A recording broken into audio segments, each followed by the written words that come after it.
বন্ধুরা, আমার নারকেলটা পুরানো হয়ে গিয়েছে। আমি এখন নারকেলটা দিয়ে দিব কড়াইতে। নুনটা ধুয়ে দিয়েছি।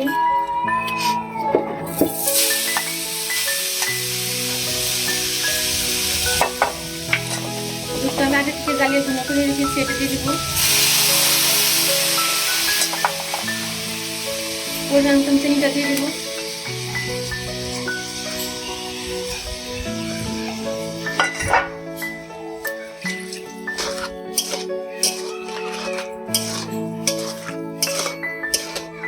বন্ধুরা, নারকেলটা খুব ভালো করে নাড়িয়ে রাখতে হবে, যাতে লেগে না যায়।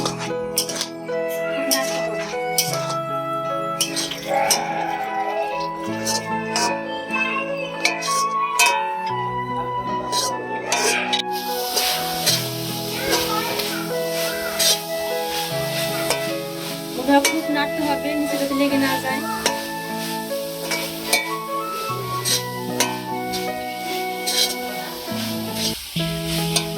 বুঝলাম না, এখন এলাচের গুঁড়োটা আমি দিয়ে দিব। এলাচটা চিনি মিশিয়ে গুঁড়ো করে নিয়েছি, তাহলে ভালো হয়।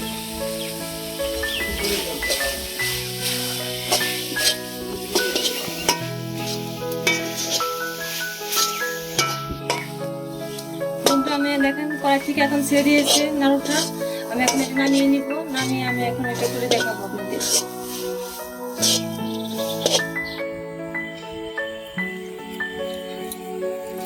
বন্ধুরা, গরমের অবস্থায় এটা প্রথমে আমি এটা গোল করে নিব। এরকম করে গোল করে নিয়ে সাজের উপরে এবার দেব। হালকা করে চাপ দিতে হবে।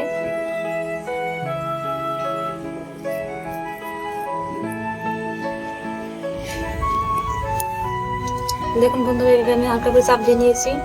এখন এটা আস্তে করে উঠিয়ে ফেলবো।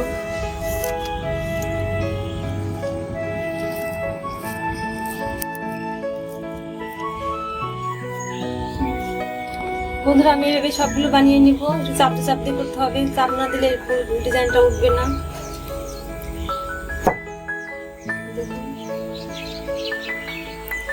শুকাইলে ডিজাইনটা বোঝা যাবে ভালো।